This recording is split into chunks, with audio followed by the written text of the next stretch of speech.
All right, well, thanks for coming to my talk. I hope you've been enjoying the conference so far. This is joint work with Anurag, Anshu, Srinivasan, Arunachalam, and Tomotaka, Kuwahara, and it's about learning many-body quantum systems. So let me start with the setup and tell you what exactly the problem we study is. Suppose we have n qudits that interact with each other at some fixed temperature T that we usually are going to work with its inverse beta. And the interactions are geometrically local, and they're given by a k-local Hamiltonian for some constant k. And this Hamiltonian can be always written like this. Here, these EK operators are some fixed set of Hermitian operators that form a local basis. You can, for example, think of them as a tensor product of a constant number of Pauli operators in the qubit case. And in general, these operators don't commute with each other. The coefficients mu k are called the interaction coefficients. And we assume we have m terms in the Hamiltonians. So we have m of these coefficients. And by fixing these mu k's, we basically determine what the Hamiltonian is. These particles at thermal equilibrium are in a state called the Gibbs state, which is proportional to the exponential of minus inverse temperature times the Hamiltonian. The normalization factor we get here is called the partition function. And we see later that it encodes useful information about the system. OK, now let me tell you about the problem we want to study. Suppose we can perform local measurements on these qudits at thermal equilibrium. And we'd like to use the outcome of these measurements to infer the Hamiltonian of this many-body system. And since the Hamiltonian is fully characterized by these interaction coefficients mu, this means we want to estimate these mu k coefficients from data. OK, so this problem is called the quantum Hamiltonian learning problem. And it's been studied in many previous works, both theoretically and experimentally. But an efficient method with rigorous performance guarantee has been missing. I have all the references at the end, by the way. So why do we care about this problem? One reason is that it shows up in the verification of quantum computers. As we are building larger and larger quantum computers, we also need to find efficient ways of verifying what they're doing. And a backbone of many quantum algorithms is preparing and sampling from the Gibbs state of a given Hamiltonian. This appears in quantum STP solvers, quantum annealing, finite temperature simulations of quantum systems. And to verify whether a quantum computer is implementing these algorithms faithfully or not, we want classical algorithms that, given samples from the output of a quantum computer, learns the implemented Gibbs state. And more broadly, there is this question in many-body physics that whether we can rigorously test our theories and models about how particles interact with each other in complex quantum systems, which, for example, could be a newly synthesized material or a cold atom setup that we are studying. So part of the reason it's challenging to answer these questions is that quantum many-body systems live in exponentially large state spaces. And performing measurements on these systems can return large and complex sets of data that analyzing them may be computationally prohibitive. Another motivation to study this problem is connection to machine learning. We know that machine learning techniques are good at inferring useful information from complex sets of data. So there are a lot of interest in applying these techniques to problems in quantum computing and quantum physics, where you often deal with exponentially large spaces. So rigorously establishing this connection for interesting problems is an active area of research. And as you'll see soon, the problem of quantum Hamiltonian learning is tightly connected to some machine learning problems. And to see this, let's look at the classical analog of learning Hamiltonians. So suppose we have n binary random variables arranged on the vertices of a bounded degree graph. Also, suppose there is a family of probability distributions over these random variables, parameterized by some set of coefficients that I'm going to show by theta. Then a common setup in learning theory and statistics is to use IID samples from the distribution P to learn the parameter theta that fully specifies this probability distribution. A well-known example of this is the Ising model, or the Boltzmann machine. And the family of distributions we get this way is just the classical Gibbs distribution. So learning these models is precisely the classical analog of the quantum Hamiltonian learning problem. This Ising model and its generalizations appear in many applications, from computational biology to speech and language processing. And one reason for this is a special property of Gibbs distribution. And this has to do with the way the variables are dependent on each other. And let me explain that in more detail. So let's divide the random variables on these vertices into 3 sets A, B, and C, such that the vertices in A are disconnected from those in C. Then conditioned on the variables in set B, those in A and C are independent of each other, meaning the mutual information between A and C conditioned on B is 0. Or in other words, the distribution nicely factorizes like this. This is called the Markov property. And more intuitively, it says, although variables in sets A and C are correlated, all of this correlation is mediated through neighboring variables in set B.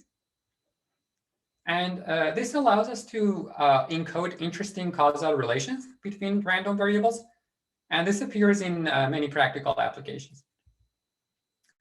And it's known that this is a unique property of Gibbs distributions. And this is usually called the Hammersley-Clifford theorem. When it comes to learning these models, this property somehow allows us to learn the parameters of the distribution locally and therefore efficiently. And this actually has been used before in a fruitful line of research that resulted in learning algorithms for Ising models or Boltzmann machines that are efficient in time and sample complexity. Okay, so far this is all about classical probability distributions. And as you see, we have a detailed understanding of how we can learn these models. Now let's go back to the quantum setting and see how things change. Now, instead of probability distributions, we deal with quantum states. Instead of Gibbs distributions, we have Gibbs states. And instead of Ising model, we have a general local Hamiltonian.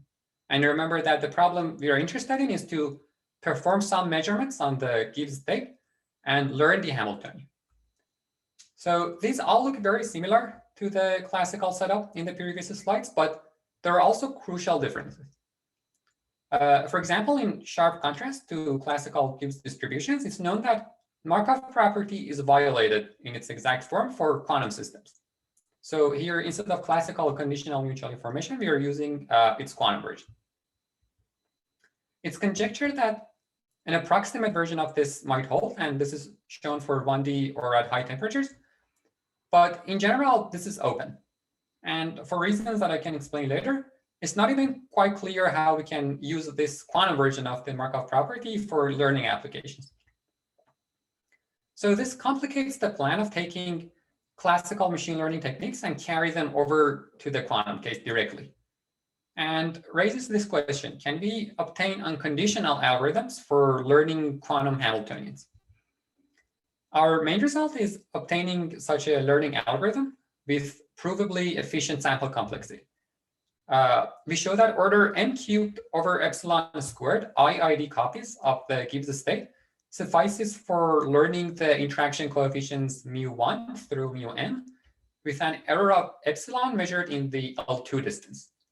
So again, recall that these mu k's are the interaction coefficients that specify the Hamiltonian, and L2 distance is just the normal Euclidean distance.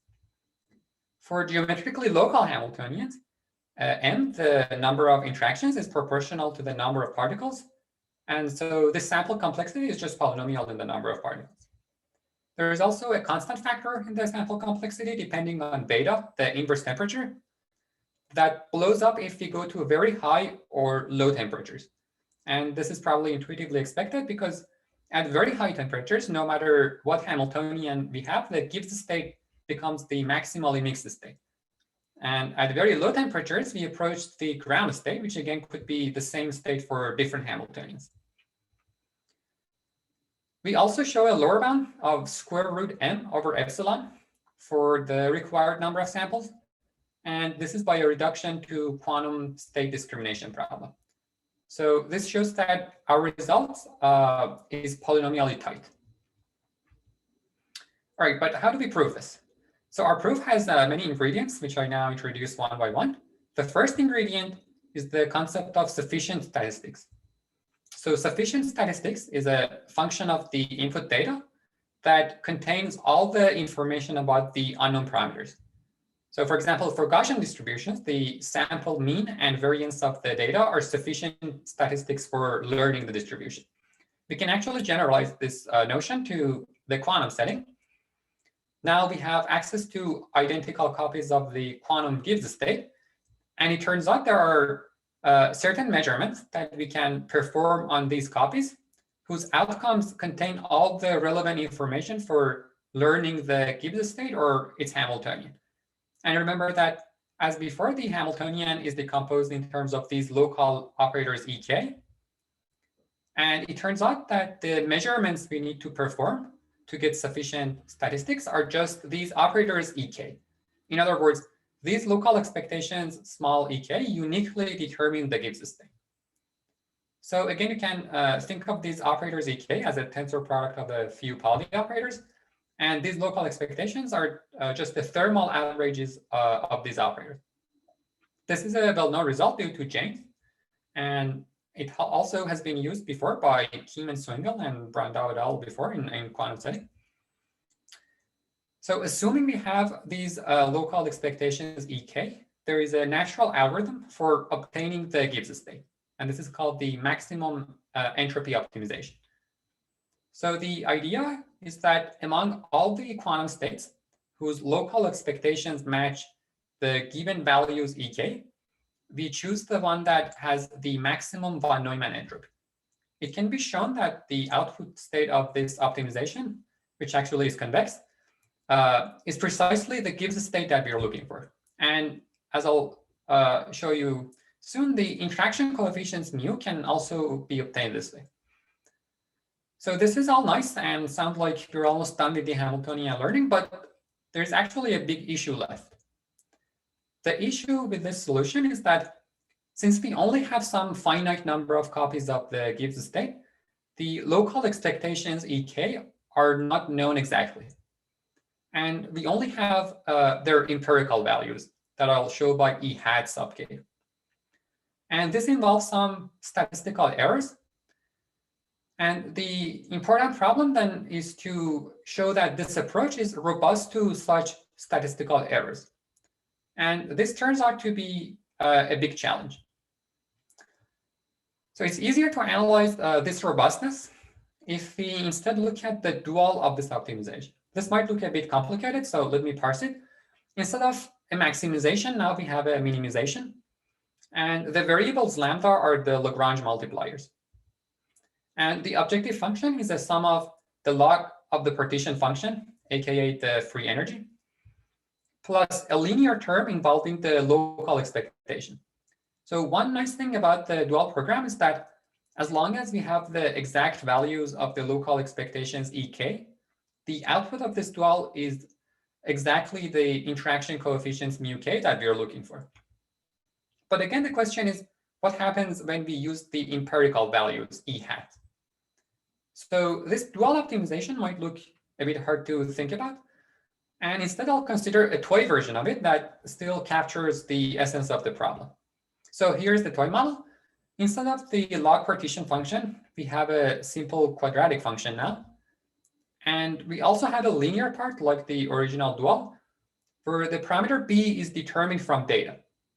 So when a is positive, this function is convex. And the parameter a determines how convex the function is. So the global minimum of this function clearly occurs at x equals minus b over 2a. But now let's assume the parameter b is inferred from sample data, and it potentially includes statistical errors. Then the minimum of the function changes. And to ensure that this change is small, we need the difference between the empirical and the exact value of parameter b to be much smaller than the value of a. So what this simple example shows is that the amount of statistical errors we can have is determined by how convex the objective function is. So this is something quite well known in machine learning and stochastic optimization, and can be generalized to multivariate optimization problems like our Hamiltonian learning. For now, we need to deal with the log-partition function, which is the only convex part of the objective function. And there is a nice way of formalizing all this using the notion of strong convexity. So we say a function f of x is alpha strongly convex if we can lower bound it at each point by this quadratic function. And as you see, we have the L2 norm in this definition. And this is basically why our sample complexity result is in terms of the L2 norm. So I'll return to this later too. So for us, this function f of x is just the log-partition function that appears in the dual. And let me state what strong convexity means again. So convexity by definition gives you a linear lower bound on the value of the function, which is this tangential line or hyperplane at each point. And strong convexity improves this to a quadratic lower bound. That, as we saw in that toy model, it can be used to analyze the robustness to statistical errors. So the information about convexity is given by the second order derivatives of the function, or the Hessian. And it turns out to establish strong convexity, we essentially need to find a non-zero lower bound on the minimum eigenvalue of the Hessian. Proving this is our main technical contribution. We prove a lower bound of order 1 over m for the strong convexity, where remember that m is the number of interactions. And this in turn implies that the error in the inferred interactions is bounded by order m times the error in the local expectations. So there is only a polynomial blow-up between this. This is exactly the robustness we wanted to show. So from here, it's not hard to see that we only need order n cubed over epsilon squared many samples to get an error of epsilon for the interaction coefficients. And this is the polynomial scaling for the sample complexity that I claimed earlier in the talk. So let me briefly tell you how we proved the strong convexity bound. And it's insightful to begin with the case that the Hamiltonian is classical. For instance, it could be the Ising model we had before. In this case, we can actually prove a better lower bound than the order 1 over m. Here we get a constant independent of the number of interactions n.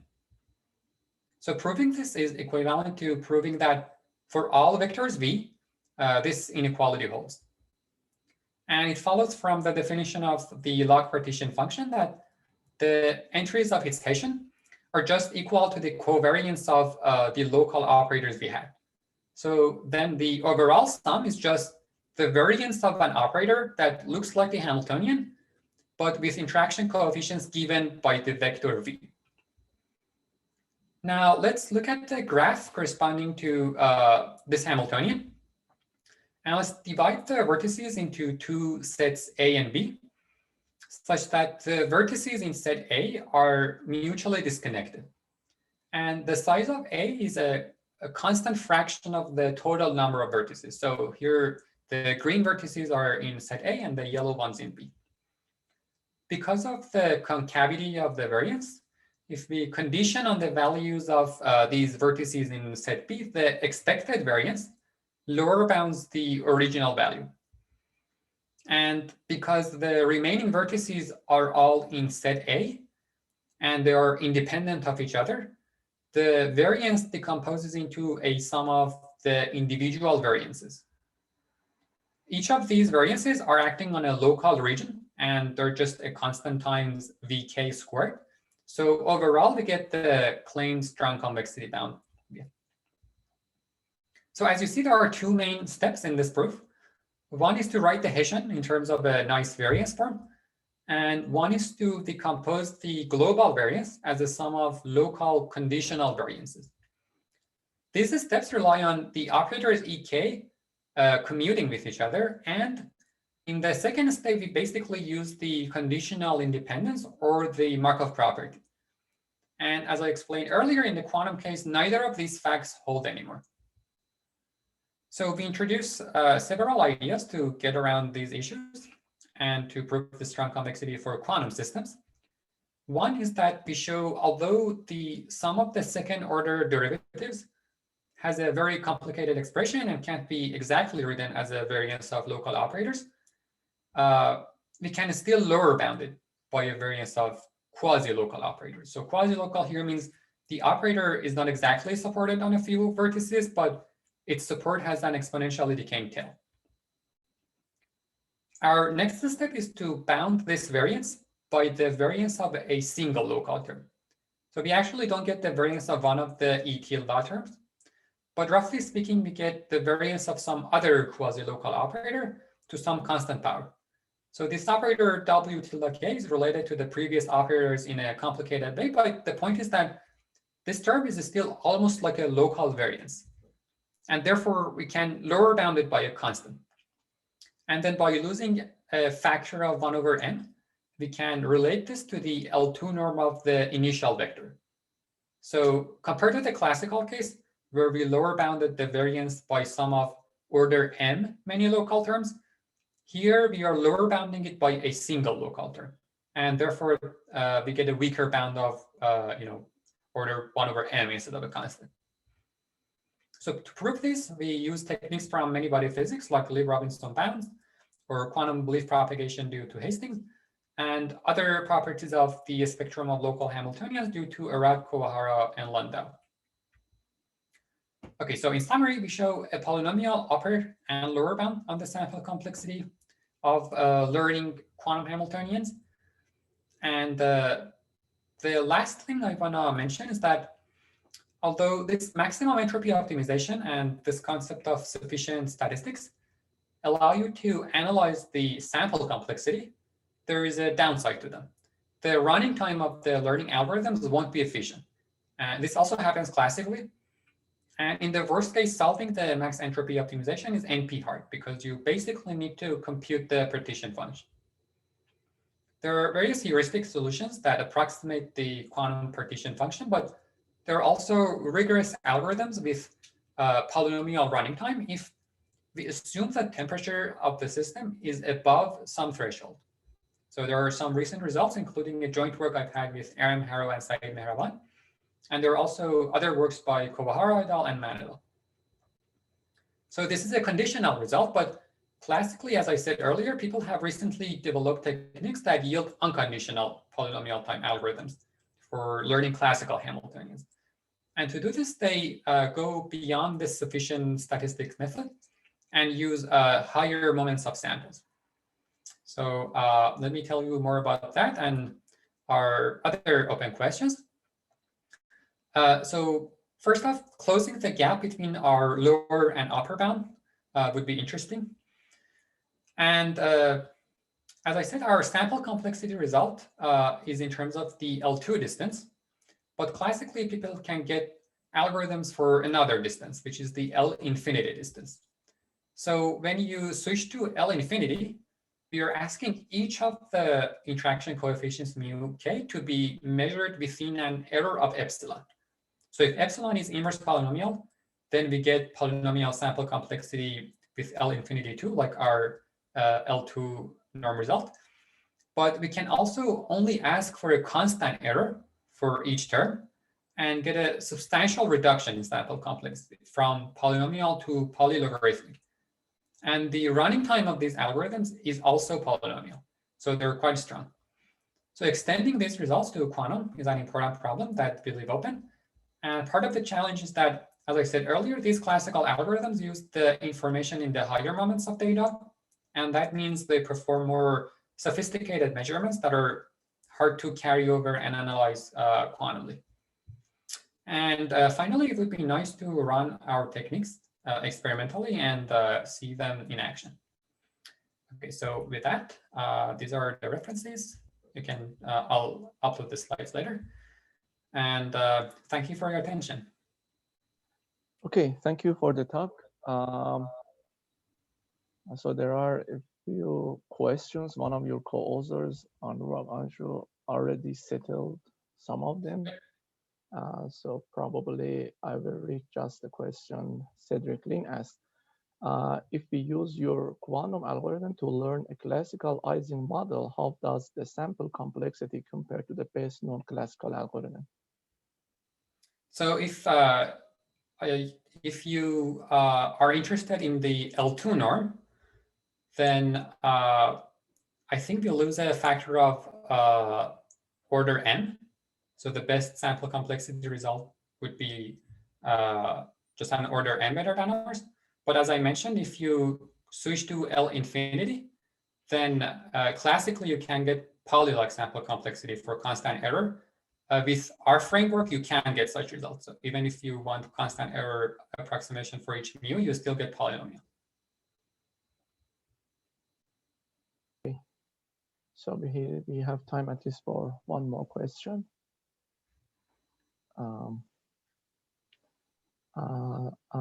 Alvaro Martin is asking if your system obeys the eigenstate thermalization hypothesis, would you be able to learn the whole Hamiltonian from a single eigenstate, since you only do local measurements? I've seen results that they, instead of using Gibbs state to learn the Hamiltonian, they assume you have access to a single eigenstate of the Hamiltonian, and they use different conditions to give performance guarantee for their algorithms. As far as I know, you can't get unconditional results. And the reason is, like, for ground states, for example, if the eigenstate I've given you is the ground state, many ferromagnetic systems have the same ground states.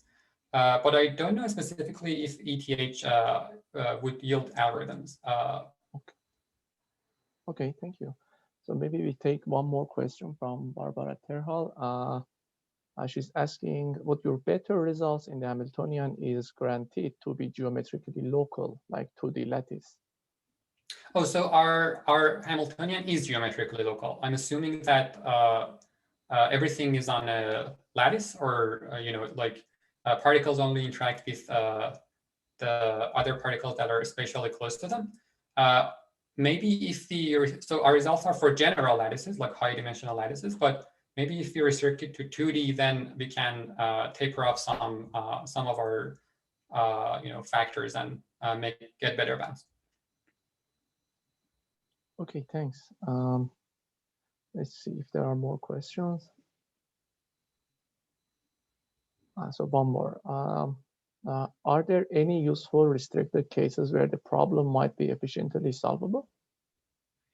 Yeah, so as I mentioned, if we assume that the temperature of the Gibbs state that we are performing the measurements is above some threshold, that is the phase transition of the system, then we can get rigorous algorithms that are in polynomial time. Or as long as you generally can estimate the partition function of the system, like for stochastic systems, then again, you can solve this max entropy optimization we had efficiently. But that's the extent to which you can get efficient algorithms with this sufficient statistics method. Okay, thank you. If there are more questions, so at the end of the next talk, everybody can join the roundtable. Thanks very much again. Okay.